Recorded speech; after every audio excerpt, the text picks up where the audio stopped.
Welcome back students.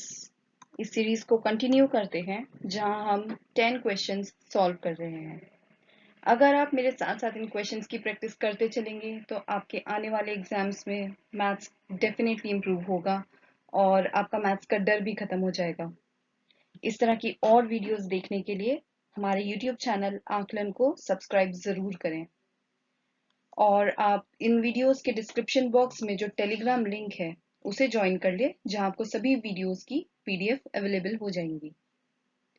आप Google play store से हमारा आकलन ऐप डाउनलोड कर सकते हैं, जिसमें आपको इस तरह की टेस्ट सीरीज अवेलेबल हो जाएंगी जो आपके आने वाले एग्जाम्स में काफी हेल्पफुल रहेंगी।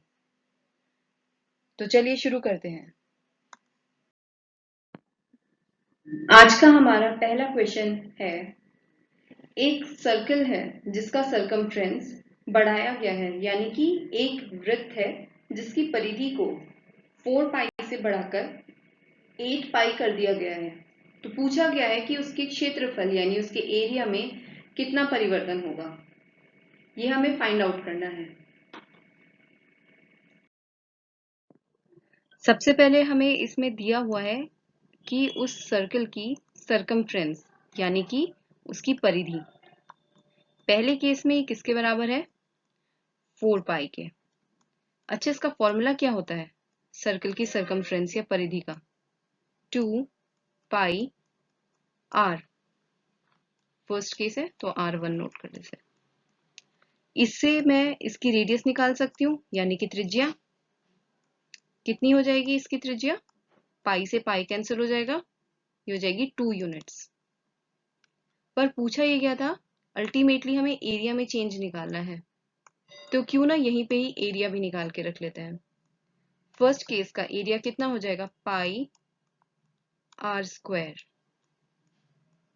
आर कितना है यहाँ पे हमारा 2, 2 का स्क्वायर 4, तो एरिया आ गया इसका क्षेत्रफल इस पूरे वृत्त का 4 पाई। लेकिन इसकी परिधि को बढ़ाया गया है 8 पाई। 8 पाई करने के लिए R2 जो हमारी दूसरी रेडियस है वो कितनी हो जाएगी हमारी, 4। सेम इसी मेथड से आप सॉल्व करेंगे, 2 पाई आर के बराबर रखेंगे तो पाई से पाई कैंसिल हो जाएगा और R2 आ जाएगा 4। इस हिसाब से जो सेकेंड एरिया है, दूसरा केस में जो क्षेत्रफल है कितना आ जाएगा, फिर से पाई आर स्क्वायर हो जाएगा। आर स्क्वायर है यहाँ पे 16, क्योंकि 4 का स्क्वायर 16, तो ये आ जाएगा 16 पाई। चेंज इन एरिया, क्षेत्रफल में कितनी बढ़ोतरी हुई है ये हमको बताना है, यानी A2 माइनस A1 हमको निकालना है। कितना आ जाएगा A2 minus A1, 16 pi minus 4 पाई, यह आ जाता है 12 पाई। चेंज इन एरिया निकालने का क्या तरीका है, ये तो वैल्यू है कि इतना बदला है, लेकिन पहले केस में कितना था, 4 पाई। और जो आपको ऑप्शंस दिए गए हैं अगर आप उन्हें पढ़े, पहले में है इट इज हाफ कि वो आधा हो जाता है, दूसरे में है इट डबल्स वो दुगना हो जाता है, तीसरे में है इट ट्रिपल्स वो 3 गुना हो जाता है, चौथे में इट क्वाड्रपल्स यानी 4 गुना। तो मुझे बताओ A1 के हिसाब से ये जो चेंज इन एरिया है कितना हुआ है, 3 गुना हुआ है ना, 4 3 जा 12, तो इसका सही आंसर हो जाएगा इट ट्रिपल्स।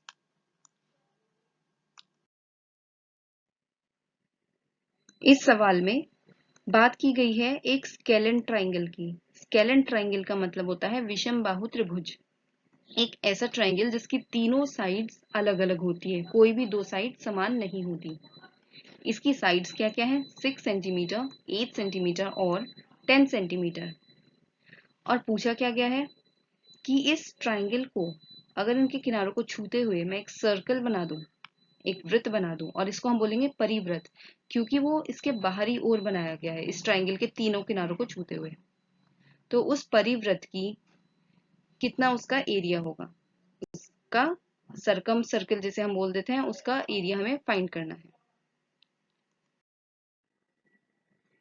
सबसे पहले हमें ये जानना होगा इस क्वेश्चन में कि ये किस तरीके का ट्राइंगल है। देखो आपने राइट एंगल ट्राइंगल के बारे में पढ़ा होगा, यानी कि एक समकोण त्रिभुज। जिसमें 90 डिग्री का एंगल होता है, उसकी वैल्यूज हमें दे रखी हैं 6, 8 और 10। मुझे कैसे पता लगा राइट एंगल ट्राइंगल है? क्योंकि जो 6, 8 और 10 है, अगर इसमें से मैं 2 कैंसिल आउट कर दूं 2 से, तो कितना बचेगा? 3, 4, 5। आपने पाइथागोरस थ्योरम जरूर पढ़ी होगी। उस पाइथागोरस थ्योरम में एक टर्म होती है ट्रिपलेट्स, यानी 3 ऐसे नंबर जो पाइथागोरियन थ्योरम को सेटिस्फाई करते हैं। यानी 3 स्क्वायर जब मैं प्लस करूंगी 4 स्क्वायर से, तो वो बराबर आएगा 5 स्क्वायर के। यही मुझे यहाँ पे करना है। जो पाइथागोरियन थ्योरम है, जब मुझे पता है कि इसका एक ट्रिपलेट है, इसका मतलब ये कैसा एंगल है? ट्राइंगल है, ये समकोण त्रिभुज है, राइट एंगल ट्राइंगल है। और जो सबसे लंबाई वाली जो इसकी साइड होती है, 10 है इस केस में, वो हो जाएगा उसका हाइपोटेन्यूस। हाइपोटेन्यूस का मतलब क्या है? इसका कोण, इसका कर्ण, वो हो जाएगा इसका कर्ण, सबसे लंबाई वाला। अब हमसे कहा गया है कि इस त्रिभुज के, इसको एक बार मैं फिर से बनाती हूं, इस त्रिभुज के एक हमने क्या बनाया है? परिवृत्त बनाना है, यानी कि इसको तीनों कोनों को छूते हुए एक सर्कल बनाना है मुझे इस तरीके से।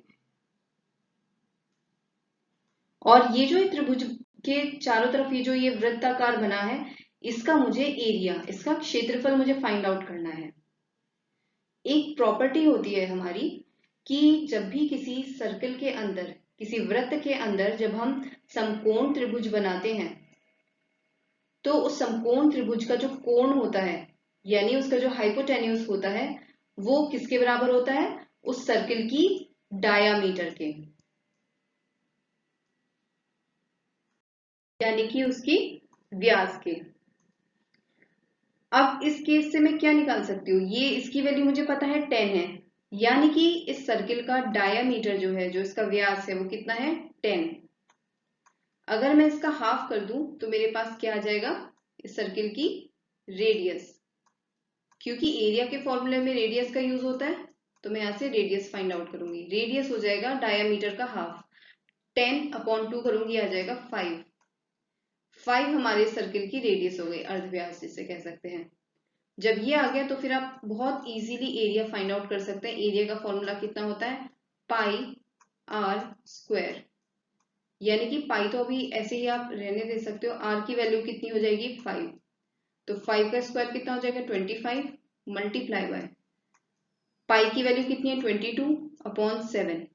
जब इनको हम मल्टीप्लाई करेंगे आपस में, तो आंसर आ जाएगा 550/7 सेंटीमीटर स्क्वायर। आ गया समझ में? सबसे पहले क्या करना है? जो हमें ट्राइंगल की तीनों साइड्स दे रखी है, हमें चेक करना है कि कहीं वो समकोण त्रिभुज तो नहीं बना रहे। उसका तरीका क्या है? जो सबसे लंबी साइड है, उसके स्क्वायर को बराबर कर दो बाकी स्क्वायर के ऐड करके, बाकी साइड्स को। अगर वो समकोण त्रिभुज बना रहे, तो हमेशा याद रखो इस प्रॉपर्टी को, कि किसी भी सर्किल के अंदर अगर कोई समकोण त्रिभुज, कोई राइट एंगल ट्राइंगल बनाया जाता है, तो वो उसकी जो हाइपोटेन्यूस होती है, जो उसका कर्ण होता है, वो उस सर्किल का डायामीटर या व्यास बनाता है। अगर आपको ये प्रॉपर्टी आपने लगा दी, तो आप आराम से उसकी रेडियस निकाल पाओगे, डायामीटर का आधा करके। रेडियस निकालने के बाद बहुत सिंपल है, आप सीधे उसका एरिया निकाल लो। ये क्वेश्चंस बहुत जल्दी सॉल्व होने वाले हैं, आपको बस इन्हें अपनी प्रैक्टिस में लेकर आना है। Let's look at the next question. तो चलिए इस सवाल को देखते हैं। इसमें हमें दे रखा है ABCD एक ट्रेपेजियम है। इसका मतलब एक समलंब चतुर्भुज है। अभी मैं आगे फिगर बना दूंगी तो आपको समझ में आ जाएगा कि किस तरीके का है ये। जिसमें जो AB साइड है वो CD साइड के समांतर है, उसके पैरेलल है। वो साइड्स जो कभी भी आपस में मिलती नहीं है। भुजा AB की लंबाई भुजा CD की लंबाई के 4 गुना है। AB कितना है? CD के 4 टाइम्स है। अब जब उस चतुर्भुज के दोनों विकर्ण यानी कि डायगोनल्स जो होते हैं, अपोजिट साइड्स को जो मिलाकर बनते हैं, उन डायगोनल्स को जब मैं मिला देती हूँ एक दूसरे से, तो वो बीच में किसी पॉइंट पर मिलेंगे। सपोज वो O है। हमें ये बताना है जो दो ट्राइंगल बने हैं, ट्राइंगल DCO और ट्राइंगल ABO, इन दोनों ट्राइंगल का जो ये दोनों त्रिभुज हैं, इनका जो एरिया होगा, क्षेत्रफल, उसका रेशियो क्या है, अनुपात निकालना है। बहुत अच्छा क्वेश्चन है। इसमें आपको कई तरीके की प्रैक्टिस हो जाएगी। सबसे पहले हमें ये समझना होगा इस क्वेश्चन में कि ये हमारे सामने क्या है, एक समलंब चतुर्भुज है, ए बी सी डी, एक ट्रेपेजियम है। ट्रेपेजियम वो होता है जिसमें आमने सामने वाली दो साइड्स तो एक दूसरे के पैरेलल होती है, जैसे यहाँ पर है सी डी और ये है ओ बी, ये एक दूसरे के पैरेलल हैं, ये कभी भी मिलेंगी नहीं। और जो बाकी की दो साइड्स हैं वो पैरेलल नहीं होती, वो आगे जाकर मिल सकती हैं। अगर हम इसे आगे बढ़ाएंगे तो ये ट्राइंगल बन जाएगा। अब क्वेश्चन में ये कहा गया था कि इसके जो दोनों विकर्ण हैं, इसका मतलब जो दोनों डायगोनल्स हैं, जब उन दोनों को मिलाया जाता है तो वो कहां पर मीट करते हैं, एक पॉइंट ओ पर। और ये जो ओ पॉइंट है, इससे अब आप देखोगे वैसे तो इसमें 4 ट्राइंगल बन गया, बट हमसे बात की गई है इसकी triangle O C D, triangle O A B, कैसे भी आप नेमिंग कर सकते हो। इन दोनों ट्राइंगल के एरियाज का हमसे रेशियो पूछा गया है, यानी कि अनुपात। तो देखिए इस क्वेश्चन को कैसे सॉल्व करना है। इसके लिए आपको पैरेलल लाइंस की कुछ प्रॉपर्टीज पता होनी चाहिए। ये जो समांतर रेखाएं होती है, यानी कि पैरेलल लाइंस भी जिन्हें बोलते हैं, जब उनके ऊपर कोई लाइन डाली जाती है तो जो ये एंगल है और जो ये एंगल है, सॉरी, इस तरीके से इधर वाला, ये दोनों एंगल्स कैसे हो जाते हैं, इक्वल।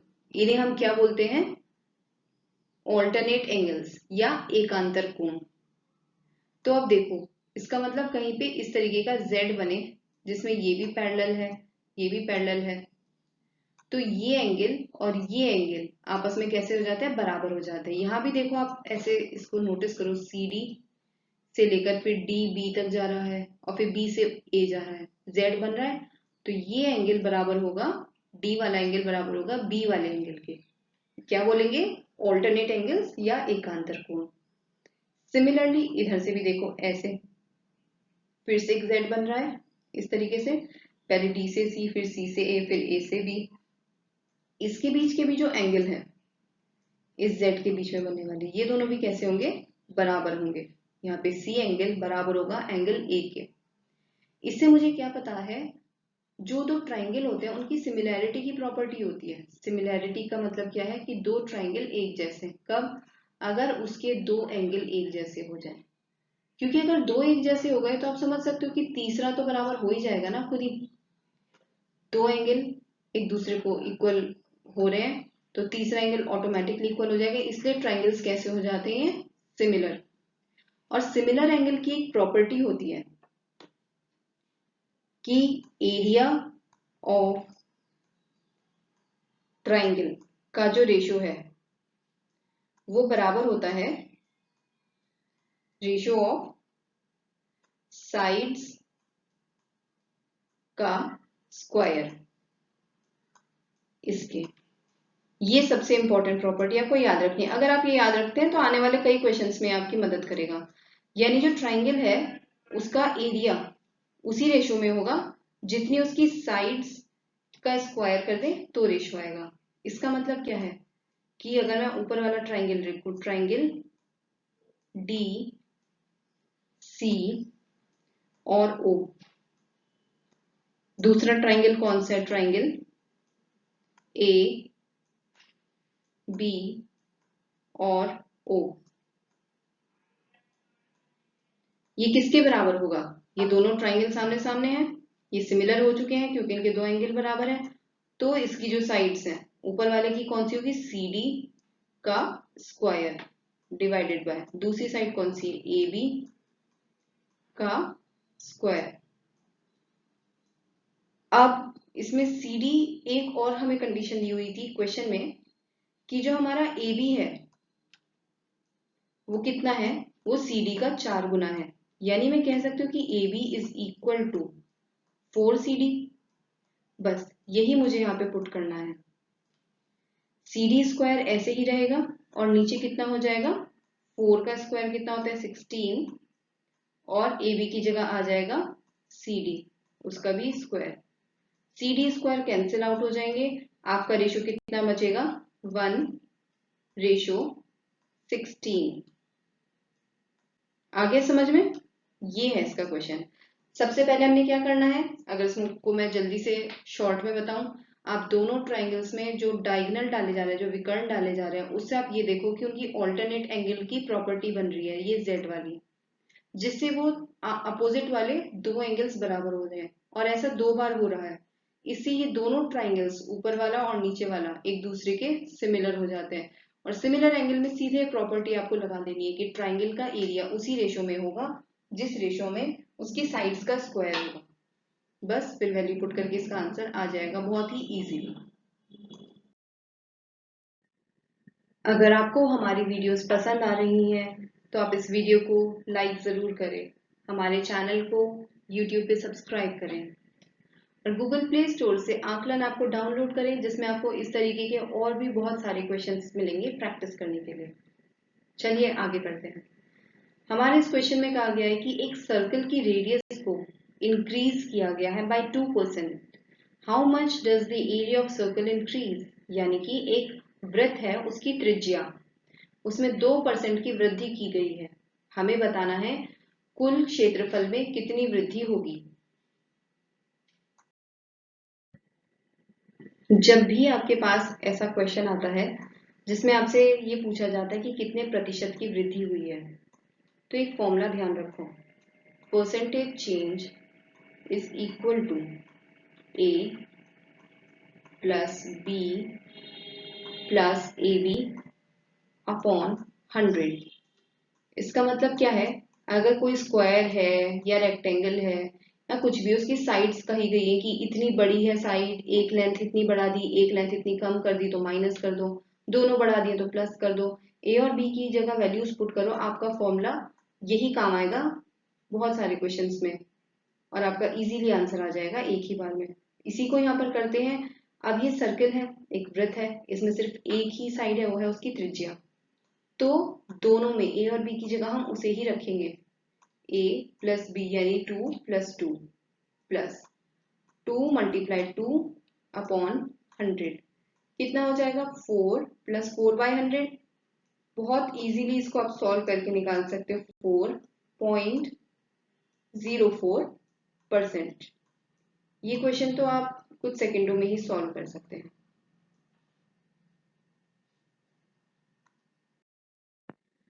इस क्वेश्चन में हमें कहा गया है कि एक रेस ट्रैक है, उसका अक्सर रेस ट्रैक किस शेप में होता है, सर्कुलर होता है। वो ग्राउंड में जिसमें आप अक्सर रनिंग करते होंगे, आपने देखा होगा, उसमें एक इनर रिंग होता है और एक आउटर रिंग होता है।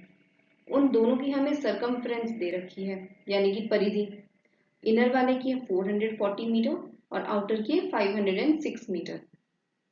पूछा ये गया है कि क्या कॉस्ट होगी अगर हम उसको पूरा लेवल में ले आए, उस फील्ड को, यानी कि उसको पूरा समतल बना दें। अगर 1 मीटर प्रति मीटर स्क्वायर का जो खर्चा है वो 6 रुपए है, तो टोटल इसमें कितना लगेगा। इस क्वेश्चन को देखते ही समझ जाना चाहिए कि कॉस्ट पर मीटर स्क्वायर में है, और मीटर स्क्वायर किसकी यूनिट होती है, यूनिट की, सॉरी एरिया की या सरकमफ्रेंस की। ऑब्वियसली एरिया की, क्षेत्रफल में ही नंबर का स्क्वायर होता है। इसलिए इसका मतलब क्या है कि हमें पहले एरिया निकालना है, जिस एरिया की बात की गई है वो निकालकर, और फिर उसकी कॉस्ट को 6 के हिसाब से मल्टीप्लाई कर देना है। इनर सर्किल की रेडियस, इनर सर्किल की सरकमफ्रेंस हमें कितनी दे रखी है, जो उसकी परिधि है वो हमें दे रखी है 440। सरकमफ्रेंस का फॉर्मूला क्या होता है, वृत्त की परिधि का, 2πr, और ये बराबर दे रखा है 440 के। इससे हम रेडियस निकालेंगे, r is equal to 440 upon 2 into pi, उधर जाके अपॉन में आ जाएगा, यानी इन्वर्ट हो जाएगी उसकी वैल्यू, 7 ऊपर और 22 नीचे। 22 से कैंसिल होता है 20 टाइम्स, 2 से कैंसिल हो जाता है 7 टाइम्स, सॉरी 10 टाइम्स, तो 7 से जब इसे मल्टीप्लाई करेंगे हमारी फर्स्ट जो इनर रिंग है उसकी कितनी आ जाएगी रेडियस 70 मीटर। ऐसे ही जो आउटर रिंग है वो हमें कितनी दे रखी है, उसकी सरकमफ्रेंस, उसकी परिधि दे रखी है 506। जब मैं उसकी रेडियस निकालूंगी तो कितना आ जाएगा। आप मेरे साथ क्वेश्चन हाथों हाथ सॉल्व करते जाएं ताकि आपके इजीली ये समझ में आता रहेगा। 506 अपॉन 7 अपॉन 2 इंटू 7 अपॉन 22। ये पूरा तो कैंसिल आउट नहीं होगा, पॉइंट्स में करने से अच्छा है इसको फ्रैक्शन में ही छोड़ें।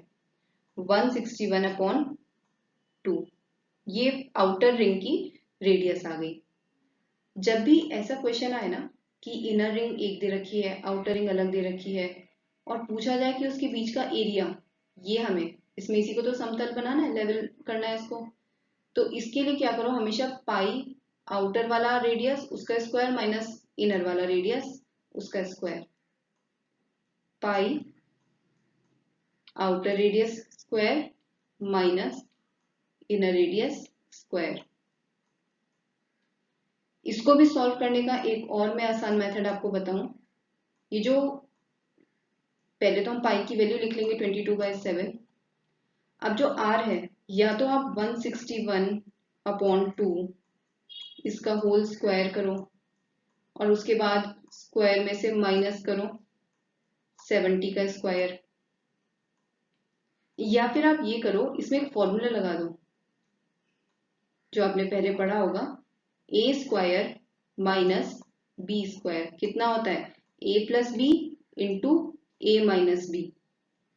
जब मैं उस हिसाब से इसको सॉल्व करूंगी तो कितना हो जाएगा, 161 अपॉन 2 प्लस 70 है ना, यहाँ पे प्लस आ जाएगा एक बार एक ब्रैकेट में, और आगे 161 अपॉन 2 माइनस 70, ए प्लस बी और ए माइनस बी, जबकि 22/7 इसमें बाहर कॉमन रहेगा।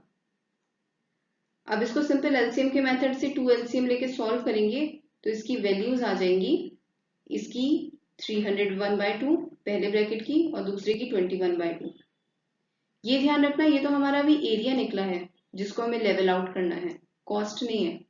कॉस्ट निकालने के लिए क्या करना है, 6 रुपीज पर मीटर स्क्वायर है ना, तो 1 मीटर स्क्वायर 6 रुपए का है, टोटल एरिया जितना निकालोगे उसको 6 से मल्टीप्लाई कर दो, क्या निकल कर आ जाएगा आपका, ओवरऑल जितना एरिया आपको लेवल करना है उसकी कॉस्ट 29,799। ये क्वेश्चन बहुत सिंपल है। सबसे पहले सरकमफ्रेंस दे रखा है, उससे पहले अंदर वाली रेडियस निकालो, फिर आउटर रेडियस निकालो, और उसके बाद ये जो एरिया का फॉर्मूला है pi R square minus R square, इससे एरिया निकाल लो और जितना एरिया है उसको कॉस्ट के लिए 6 से मल्टीप्लाई कर लो। सिर्फ इतना ही है इसमें। इस पर्टिकुलर क्वेश्चन में हमें दो स्फीयर्स दिए हुए हैं। यहाँ पे बात की गई है दो गोलों की जिनकी रेडियस यानी कि त्रिज्या है 40 सेंटीमीटर और 10 सेंटीमीटर। आपसे पूछा गया है जो इनका सरफेस एरिया होगा यानी कि पृष्ठीय क्षेत्रफल, उनका रेशियो क्या होगा इन दोनों स्फीयर्स का।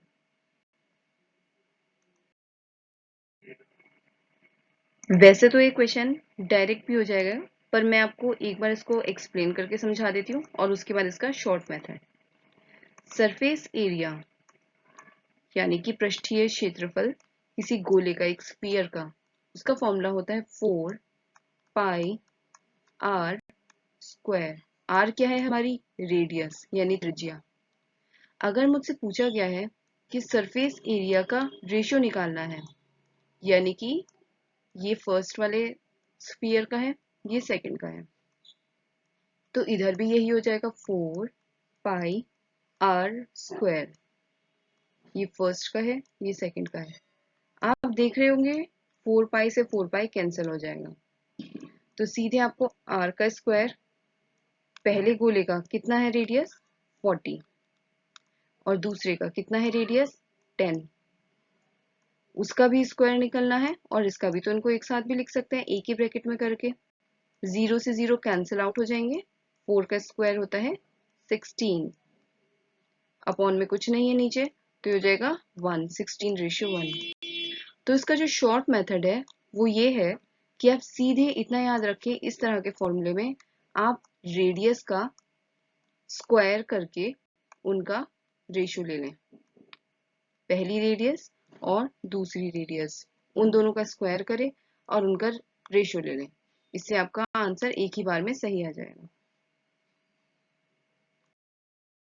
इस क्वेश्चन में आपसे कहा गया है कि एक स्क्वायर है और उसके अंदर एक सर्किल है इंस्क्राइब्ड, यानी कि एक अंतर्वृत्त। पहले हम एक स्क्वायर बना देंगे, एक वर्ग, और उसके अंदर एक अंतर्वृत्त हम बना देंगे, उसके अंदर साइड्स को टच करते हुए। उस एरिया, उस सर्कल का एरिया हमें दे रखा है 308 सेंटीमीटर स्क्वायर। हमसे पूछा गया है जो वो स्क्वायर है उसका डायगोनल यानी कि उसका विकर्ण, उसकी लंबाई कितनी होगी।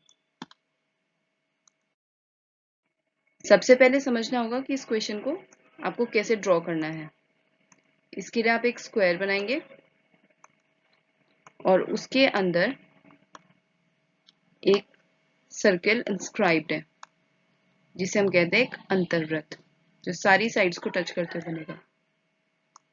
इस केस में जो रेडियस है वो क्या होगी, अगर मैं इस रेडियस को डबल कर दूं यानी कि डायामीटर, इसका जो व्यास है इस सर्कल का, वो किसके बराबर दिख रहा है, साइड के बराबर दिख रहा है। जो इस पूरे स्क्वायर की साइड है उसके बराबर इस सर्कल का डायामीटर है, यानी कि स्क्वायर की जो साइड है, side of square is equal to diameter of circle, या इसे हम कह सकते हैं व्यास। इस अब यहाँ पे एरिया का सर्कल का एरिया दे रखा है, कितना है, पाई आर स्क्वायर। ये फॉर्मूला होता है सर्कल के एरिया का, सर्कल का एरिया। अच्छा, इसकी वैल्यू कितनी दे रखी है, 308।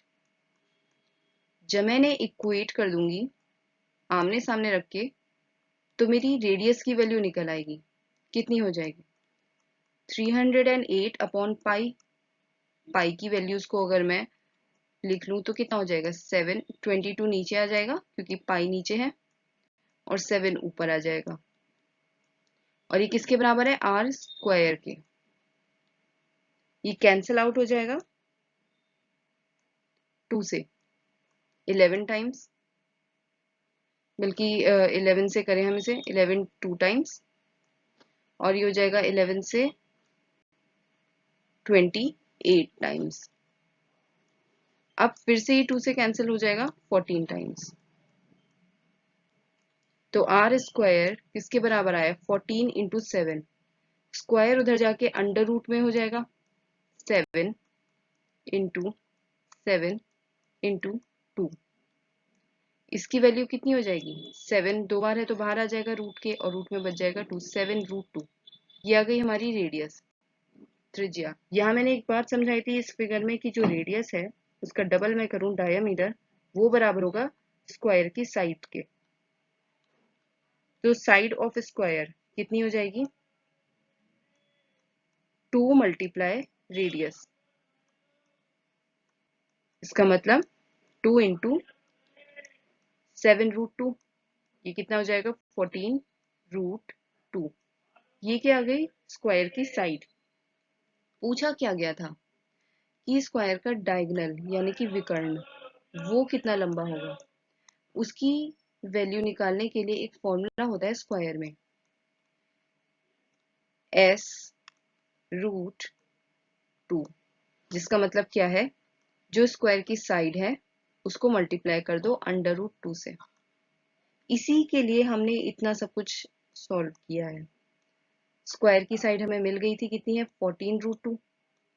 अच्छा, ये तो पता ही होगा आपको कि अगर अंडर रूट 2 दोबारा मल्टीप्लाई होता है अंडर रूट 2 से तो कितना हो जाता है, रूट हट जाता है, ये बच जाएगा कितना, 2, एंड 14 2 ज़ा 28।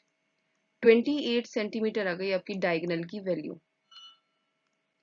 ये क्वेश्चन भी काफी सिंपल था ना। स्टेप वाइज इसको समझें। सबसे पहले एरिया दे रखा है आपको सर्कल का, उससे रेडियस निकालें। जब उसकी रेडियस यानी त्रिज्या आ गई है, उसको आप यहाँ पे थोड़ा सा फिर फिगर में ध्यान दें कि रेडियस का जो डबल है डायामीटर, वो बराबर है स्क्वायर की साइड के। जब ये दोनों बराबर हैं तो बस डायमीटर का फॉर्मूला कितना होता है 2 मल्टीप्लाई रेडियस। इससे हमने स्क्वायर की साइड निकाल ली और उससे तो फिर डायगोनल का फॉर्मूला निकल ही आता है s√2, जिससे आपका आंसर इजीली निकल आया है।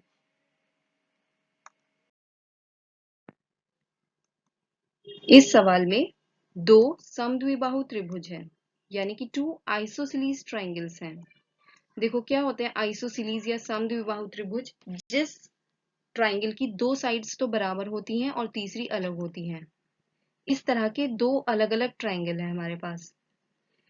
इन दोनों का जो एरिया है, जो क्षेत्रफल है, उसका रेशो हमें दे रखा है 1:9। पूछा क्या गया है, इसके अंदर जो हम हाइट, जो हमें अभी डायग्राम में मैं आपको दिखाऊंगी, जो हम इसमें हाइट डालेंगे उस हाइट का क्या रेशो होगा। कब? जब इनके एरियाज का रेशो हमें दे रखा है। वैसे तो ये क्वेश्चन बहुत इजीली आप सॉल्व कर सकते हैं, लेकिन एक बार इसको कॉन्सेप्ट समझ लेते हैं कि किस तरीके से आया है इसका आंसर। सबसे पहले आइसोसेलेस ट्रायंगल या समद्विबाहु त्रिभुज, ऐसे दो ट्रायंगल्स जिनकी दो साइड्स तो बराबर हैं, तीसरी साइड अलग है। इसमें बोला गया था इनके शीर्ष जो एंगल है, शीर्ष कोण, ये बराबर है, ये वाला इसके इक्वल है। और इनका जो एरिया है, सपोज ये ट्रायंगल 1 है, ये ट्रायंगल 2 है, इनका जो एरिया है, area of triangle 1 upon area of triangle 2 कितना दे रखा है हमें 1/9। पूछा क्या गया है, इनकी जो हाइट्स है। अब देखो मैं बताती हूँ हाइट कैसे डालते हैं। बिल्कुल जो टॉप इसका एंगल है, शीर्ष कोण, वहां से आपको 90 डिग्री पर ठीक नीचे यहाँ एक सीधी लाइन डालनी है जिसका 90 डिग्री एंगल होना चाहिए नीचे बेस पर। इसे हम बोलते हैं हाइट या फिर ऑल्टीट्यूड। ये इसकी ऊंचाई है। इन दोनों का हमें निकालना है रेशो कितना है। सपोज इसका नाम हो जाएगा ए बी सी और ये ट्रायंगल हो जाएगा डी ई एफ।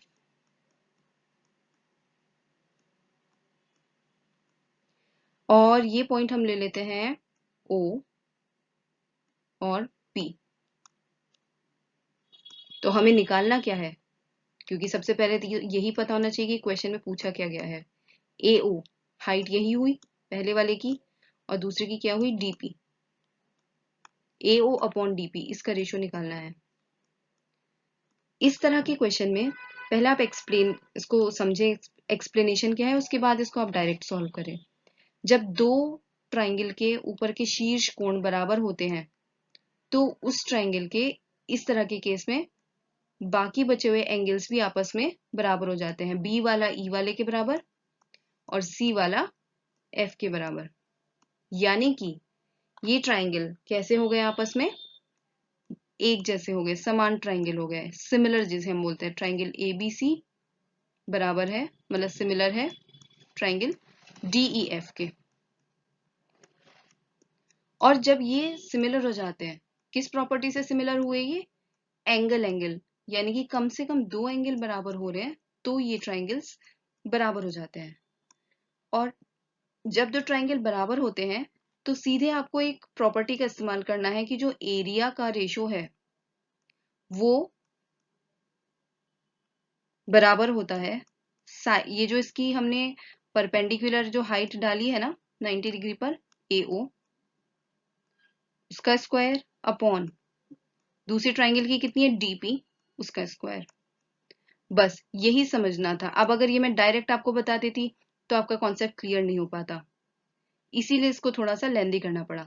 सबसे पहले क्या किया हमने, उनके एंगल्स बराबर कर दिए, ट्रायंगल को सिमिलर कर दिया। और जब ट्रायंगल सिमिलर होते हैं तो ये प्रॉपर्टी लग जाती है कि area of triangle 1 upon area of triangle 2 बराबर होता है जो इनकी हाइट्स हैं उनके स्क्वायर के रेशो के। तो देखो यहाँ पर कितना हो जाएगा, ये 1/9 है। ये रेशो तो मुझे 1/9 दे रखा है जो एरिया का है। तो AO अपॉन DP कितना हो जाएगा, स्क्वायर है, इधर आके स्क्वायर रूट हो जाएगा। स्क्वायर रूट में 1/9 आएगा तो आंसर कितना हो जाएगा अब इसको मैं रूट में ले लूंगी, ये हो जाएगा 1/3। तो इस सवाल का आंसर क्या है? 1/3। ये अब आप डायरेक्ट कर सकते हैं बिना इतना टाइम लगाए, लेकिन आपको एक बार कॉन्सेप्ट जरूर समझना होगा। इस सवाल में हमें बात की गई है 2 सर्कल की। यहाँ पर जो डायग्राम बनेगा वो मैं आपको आगे समझा दूंगी। एक सर्कल है बाहर और एक उसके अंदर बनाया गया है जो उसे टच करता है P पॉइंट पर। फिर हमसे कहा गया है 2 लाइन है PCA और PDB, ये मीट करती है उन सर्कल्स को इन पॉइंट्स पर, अंदर वाले सर्कल को C और D पर, बाहर वाले सर्कल को A और B पर। फिर एंगल BDC की वैल्यू है 120। पूछा क्या गया है? एंगल ABP की वैल्यू। ये भी बहुत आसान क्वेश्चन है, एक बार इसका फिगर आप सही बना ले तो। इसमें सबसे पहले समझना होगा कि क्वेश्चन में फिगर डायग्राम कैसे बनेगा। 2 सर्कल की बात की गई है, एक है बाहर और एक है उसके अंदर, और ये जो अंदर वाला सर्कल है इसको टच करता है पॉइंट P पर। फिर यहां से 2 लाइंस डाली गई हैं, एक इधर और एक इधर। सपोज ये सर्कल C1 है और ये है सर्कल C2। इनके पॉइंट्स क्या क्या है? C1 को टच करता है C पर और D पर, और जो C2 है उसको ये लाइन कहाँ टच करती है? A पर और B पर। ये है इसका डायग्राम। और इसको कंप्लीट करने के लिए आप C और D को मिला दें, बिल्कुल स्ट्रेट लाइन बननी चाहिए। A और B को मिला लें, तो इस तरीके से ये हमारा डायग्राम बन जाता है। यही आपको प्रैक्टिस करनी है, फिर क्वेश्चन बहुत आसान है। अब इसमें एंगल BDC दे रखा है, ये ऐसे समझ लो अलग से B, D और C। ये कितना दे रखा है? 120 डिग्री, ये वाला। अगर मैं इस लाइन को और आगे एक्सटेंड कर लूं, B से D वाली को, इस तरीके से सीधी लाइन, तो ये इधर हो जाएगा एंगल CDP। अच्छा, स्ट्रेट लाइन का तो आपको पता ही होगा ना, कोई स्ट्रेट लाइन पर कितने भी एंगल्स बना दूं उन सबका सम कितना आता है? 180 डिग्री। तो अगर एक एंगल दे रखा है तो दूसरा कैसे निकलेगा? 180 में से माइनस करके। यहां पर भी जो ये एंगल है, क्योंकि ऊपर वाला 120 था, तो एंगल CDP कितना हो जाएगा? 180 में से माइनस करेंगे तो 60 डिग्री। जब ये आपका 60 डिग्री निकल आया, ये वाला एंगल, एंगल CDP, तो एक और आपकी प्रॉपर्टी होती है करस्पॉन्डिंग एंगल। पहले तो ये समझो, ये जो AB है और जो CD है ये कैसी है? पैरेलल लाइंस है, यानी कि समांतर रेखाएं हैं CD और AB। समांतर रेखाओं पर अगर हम एक इस तरीके से लाइन डालते हैं तो ये वाला एंगल और ये वाला एंगल इक्वल होते हैं। इनका नाम क्या होता है? करस्पॉन्डिंग एंगल, यानी कि संगत कोण। करस्पॉन्डिंग एंगल की प्रॉपर्टी लगाकर अब देखो हम क्या क्या निकाल सकते हैं। एंगल CDP कितना है? 60, अभी अभी हमने फाइंड आउट किया। उसी के हिसाब से जो ये है एंगल B, एंगल ABP, ये भी कितना आ जाएगा? 60 डिग्री आ जाएगा।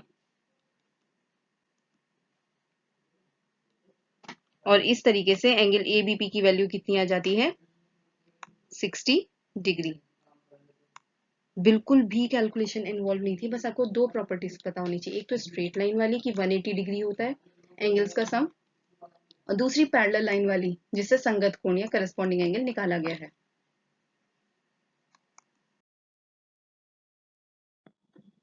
The distance between centre of 2 circles. यहाँ पे हमें 2 सर्कल यानी कि 2 वृत्त की बात की जा रही है। पहले की जो रेडियस यानी त्रिज्या है 9 सेंटीमीटर और दूसरे की त्रिज्या है 16 सेंटीमीटर।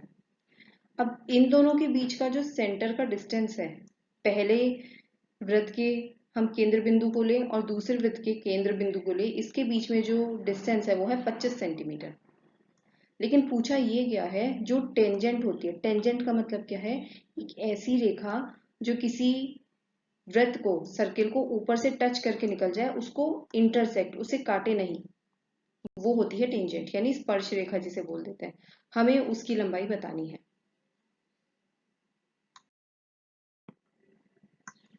सबसे पहले आपको इसमें एक डायग्राम बनाना होगा जिससे समझ में आ जाए कि किस तरीके की ये क्वेश्चन की बात की जा रही है। सपोज ये पहला सर्किल है, ये इसमें इंटरसेक्ट नहीं करने चाहिए, और ये है हमारा अदर सर्कल। ये दोनों एक दूसरे को टच कर रहे हैं, इंटरसेक्ट नहीं कर रहे हैं। इसके बीच का डिस्टेंस, पहले तो इसकी कितनी है रेडियस, 9, और दूसरे सर्किल की रेडियस कितनी है, 16। इन दोनों के सेंटर्स के बीच में जो डिस्टेंस है वो कितना है, 25 सेंटीमीटर।